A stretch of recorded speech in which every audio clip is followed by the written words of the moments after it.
Nous accueillons avec beaucoup de plaisir maintenant M. Benoît Séguin.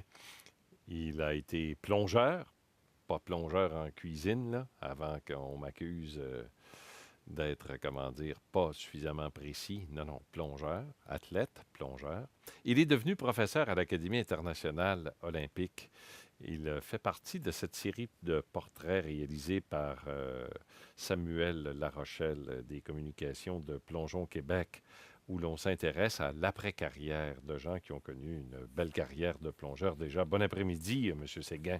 Bonjour. Comment allez-vous? Ça va très bien, vous? Ça va super bien.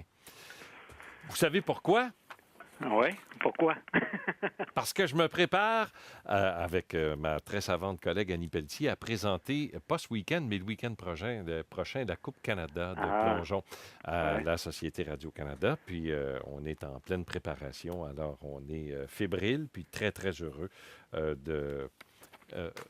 d'offrir fort malheureusement à notre public ce qui sera notre dernière émission de Sport Week-end pour un bon petit moment. Oui, c'est dommage, mais j'ai hâte de vous voir parce que je vais être là aussi la semaine prochaine. Alors, M. Séguin, moi, on a infiniment hâte de vous voir. Qu'est-ce que cette Académie internationale olympique? Bon, l'Académie internationale olympique, c'est un endroit où, il y a des athlètes d'un peu partout à travers le monde, que ce soit des athlètes ou des administrateurs qui travaillent dans le sport amateur, là, si on peut l'appeler ainsi, et qui vont à cette académie-là pour discuter là, de différents sujets sur les Olympiques, que ce soit au niveau l'historique des Jeux olympiques ou que ce soit au niveau sociologique, l'impact des Jeux sur la société, ou dans mon cas, moi, sur le marketing ou sur le sponsoring olympique. Et puis, à travers l'Académie, il y a différentes sessions. Il y a des sessions pour des jeunes participants qui viennent, qui représentent leur comité olympique, qui sont choisis par leur comité olympique pour venir rencontrer d'autres jeunes qui sont intéressés au mouvement olympique de travers le monde. Et puis de se côtoyer, d'apprendre des connaissances et de pouvoir avoir une expérience olympique, si je peux l'appeler ainsi. Par la suite, il y a d'autres sessions. Il y en a pour les journalistes aussi,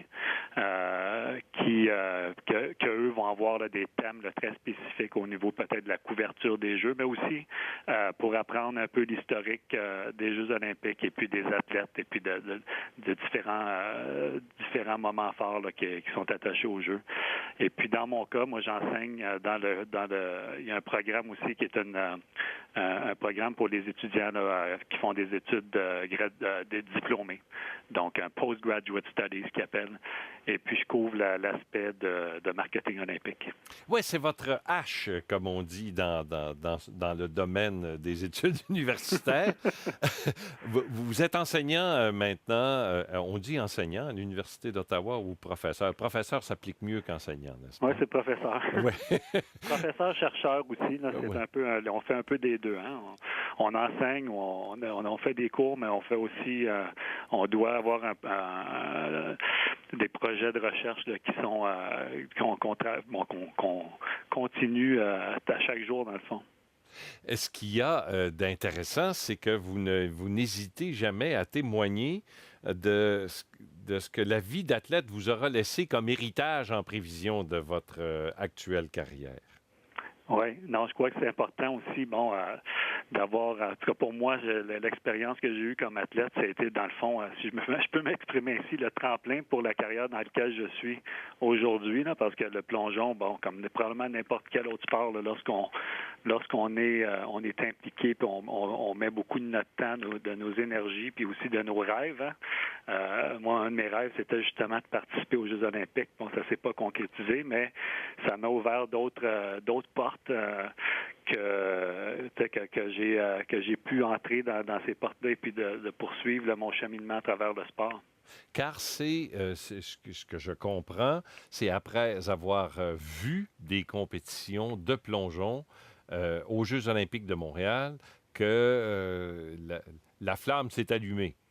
Oui, c'est exactement ça, mais moi, c'était un petit peu avant ça même. Je me souviens, étant petit, j'avais vu des compétitions aux Jeux de Munich, Ah oui? mais à Montréal, c'est avec le Centre Claude Robillard qui avait été construit, là, qui était à 5 minutes dans le fond de la maison où j'habitais, là, de la maison de mes parents.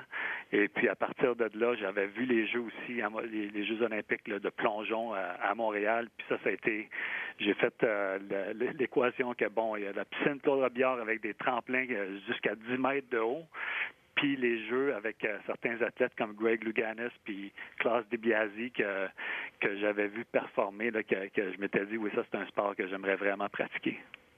Et rapidement, parce que fort malheureusement, le temps nous bouscule un tout petit peu, aujourd'hui, ce qui vous passionne, c'est vraiment tout l'aspect marketing, tout l'aspect mise en marché du sport par le Comité international olympique. Oui, mais écoutez, il y a quelques années, lorsque j'essayais de me trouver un sujet là, pour ma thèse de doctorat, j'avais entendu, j'avais travaillé dans le domaine marketing justement pour plongeon puis nage synchronisé, et puis j'avais entendu, on faisait des stratégies des fois qu'on appelle le ambush marketing, donc marketing d'embuscade dans le fond, où on essaie de travailler avec des compagnies qui sont pas nécessairement des commanditaires, donc qui n'ont pas acheté les droits pour avoir les droits de commandite comme tels, parce que les droits, normalement, ça va des compagnies qui achètent l'exclusivité dans leur catégorie de produits, je peux m'exprimer comme ça.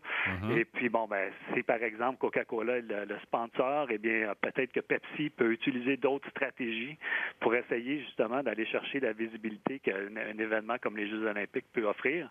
Mais c'est pas juste la visibilité, mais c'est aussi ce que les consommateurs vont associer avec cet événement-là aussi.